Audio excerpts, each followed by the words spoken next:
guys, Alec Peirce at the ranch with another problem. Okay, I was an apprentice mechanic, automotive mechanic, years and years ago in the 70s, early 70s. Oh, I fixed everything, ATVs, tractors, snowmobiles, everything. So I'm pretty handy with stuff. But in all those years, I've never, ever owned one particular tool. I've never owned, I mean, there's other tools I haven't owned as well. I never owned a spoke machine. I will never, ever put spokes into a wheel, a motorcycle wheel. Not interested. I'll pay a professional to do that. But another tool I've never owned is a spring compressor. Now, when I say spring compressor, you may be thinking of a valve spring compressor. No, I have a couple of those. But a spring compressor, what I mean is the spring that's over the shock, which goes into the suspension of an automobile or a truck or an ATV or a motorcycle, whatever. Those big, heavy springs. Yeah, I've never, ever owned a spring compressor. Now, the reason is simple. I mean, I think I've tried to own every tool I could possibly, but I've never owned one of those. The other day, I was working on my dear wife's new ATV. New, of course, in quotations, because it's 25 years old. But it's a great ATV, very lightweight, powerful, strong, easy to run. It's good old Peirce. And I've had several of this exact same make and models. I know it really, really well. I have all the parts and the books and the tools. So I bought this. Pretty good price too. I fix it up and clean it up. I can sell it probably for twice what I bought it for. That's not the point.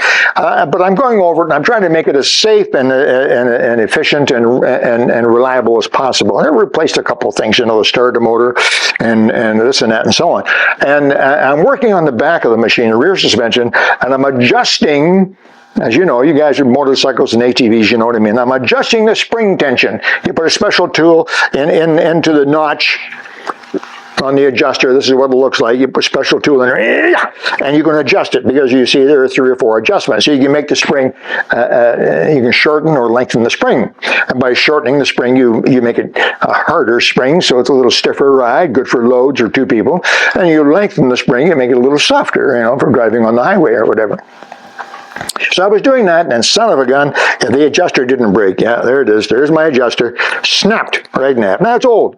It's 25 years old. It's probably been adjusted 101 times, and inside I noticed there's a bunch of corrosion, so it could have been frozen to the shock.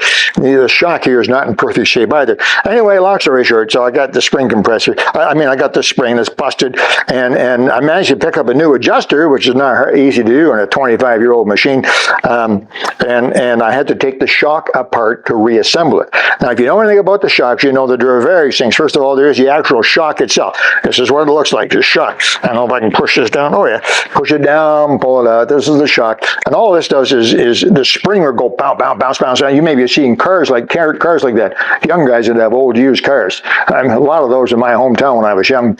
And the guy would be going down the street. He hit a bump on the car. I guess it was fun, but hard on your stomach. So the shock stops that. It doesn't allow the spring to bounce up and down. It slows it down, so it's a nice smooth ride. And then the spring goes over top of this, you see? Like so. Now you recognize it, right? And there's a special ring on the bottom. On the bottom to hold the spring, and there's a special ring on the top, which you need, and has a slot in it, which you need to put it in there. But that slot right there has to go through that rod way down there. So you have to compress the spring. This spring has to be compressed a lot. Well, I got news for you. I can push the shock up and down, but I cannot push the spring up and down. No, these are very, very heavy springs. This is for an ATV. Motorcycles are similar, not quite as heavy. Maybe depends on the size of the machine. And cars are like this. Trucks are much bigger than this even. So in order to assemble this or disassemble it, you need a spring compressor. I didn't have one. Now I went on good old my friend Google. You know Google, my friend YouTube. You may have heard of YouTube, right? And I went on there and I found all kinds of articles there on how to compress springs and what's the best spring compressor and everything else. And it turns out that one chap was pretty innovative, and he was able to use 4 ratchet straps. to compress it. I watched it. You know, if this thing snaps or something breaks and it flies, you're going to get hurt. So I didn't want to do that. I wanted to do it properly, and I watched a lot of videos. I went onto Amazon, my friend Amazon, I think you know him, and I phoned some local mechanic shops that I know, and I asked them about getting a spring compressor. It appears that a good spring compressor is not cheap. A good spring compressor will cost $300 or $400. A high quality, easy to use, reliable, strong, brand name spring compressor, easily $300, maybe more. Not interested. The shock is only worth $100, so I wasn't interested in doing that. But I wanted to do this. I had not done it before, so I did some reviews. I read some. I looked at a few other spring compressors, watched some more YouTube videos, and I bought a spring compressor. This is the one I bought right here. It's made by Joe's spring compressor. This is not a brand name. Nice red box, and when you open it up, you see that there are two things in here. You see them? Two things in here. Spring compressor, that's what it is. So I got it out of the box. I wasn't too optimistic that this would work because this was cheap, like $31 cheap. That's the sales tax on one of the other ones, and I wasn't too optimistic, but I looked at it and figured out how it worked, and I did a couple of things to make sure it would work, and it worked. I thought I'd share with you how it works. So now in this particular case, I need to compress this spring in order to put it back together on the shock. Okay, I'm not going to reinsert the new adjuster. Don't care about that. I'm going to leave that off for now. But I want to get the spring back in with the top and bottom retaining rings. But to do that, I need to compress the spring. Well, how does this spring compressor work? First of all, let me show you the assembly. And then we'll take a little break while I set up with my air ratchet wrench, and then I'll come back. The assembly is really very simple. Here's your spring compressor with a bunch of coils. And what you do is, first of all, take the safety pins out. We'll talk about that in just a minute. So now you have two hooks. You can see them there. Two hooks that are separated. One is free-floating. The other is attached to this threaded rod. And all you really have to do is put those two hooks anywhere convenient on the spring. So you could put that one there, and then I'm going to lengthen this a little bit now, and put this one up here, like that. So you've got this one leg, if you like, of the spring compressor set on one side of the, can you get a look at that, Diana? On one side of the spring. Now you do the same on the other side, get the safety pins out of the way, and open this up a little bit, and we'll try to get as close as we can to that same one. Open this up. Let's see, where will this go? I'll hook that one in there, and then open this up a little bit. Am I going the right way? How come it's getting shorter? I'm going the right way, Diana. You're wrong way. You're supposed to be helping me here. So I turn this like this and get this hook, this leg, if you like, of the spring compressor up into that spot there. So you see we have one on each side of the spring, pretty much opposite each other. Now the next thing is to put these safety pins in place. Those safety pins go in place to keep the compressor, these hooks, from slipping off. You wouldn't want them to slip off once this is compressed. You know, particularly if you have any windows in your workshop. You have no idea where they're going to go. In fact, I'd recommend that you wear not only gloves, but some kind of safety goggles and maybe a bulletproof vest. Now, what you have to do is put the shock in first. Put the shock inside the spring, and then put the spring compressor on.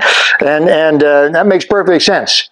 Because once you start compressing the spring compressor hooks go in, and you can't get the shock in through there. So now if you take a close look right here, you can see that I've got the shock inserted from the bottom. There's a bottom spring retainer. The spring is sitting against it. And here's my first two hooks of the spring compressor. Then up at the top, here's the other two hooks. So all I have to do, watch, I have to get this spring part down to about here, and then I can slip this slotted retainer in there like that.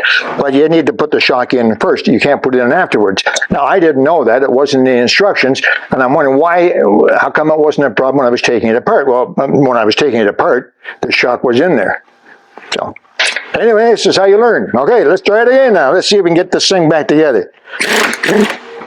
A little more. shocks are on solid. Yep.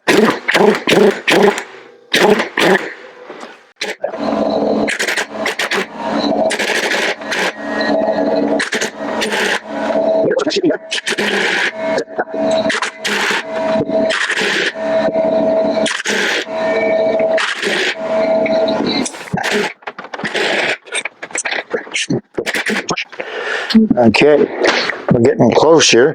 Let me make sure the shock is out as far as possible. I don't think that'll slide in there yet. Getting close. Oh, gosh, maybe it might. It might. Oh, look at that. I think it might. I'm trying to keep my fingers and face away from this whole arrangement while it's going on. Okay, so I've got this top retainer in now. You see it's got the slot in it, so it slots in like so. And the function of the spring compressor is what I'm trying to illustrate here. And that's just fine. So I've got the retainer in, the bottom retainer in. Now we just have to take it all apart, or take the spring compressor off. Right.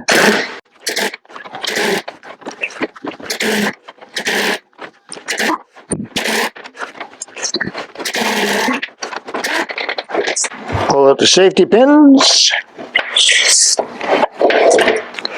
Take out the compressor. That's very easy, right? You can see it's very easy.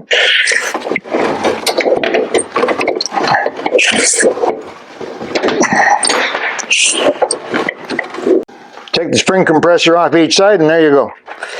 There's your spring and shock combination all back together. And I think it's almost perfect. Maybe not right there. Just give that a whack like that. There you go. Whew. Well, anyway, point is, this cheap old spring compressor works. That's twice now I've used it. It's already showing a bit of wear in the threads, but I'll grease them up nice and nicely again for the next job if I do it again. And I can file this away as another toy that I have that didn't cost me too much and actually does a reasonably decent job. Anyway, there you go. Nice cheap little spring compressor that did a pretty good job on my ATV shock, and you've seen it put together and back.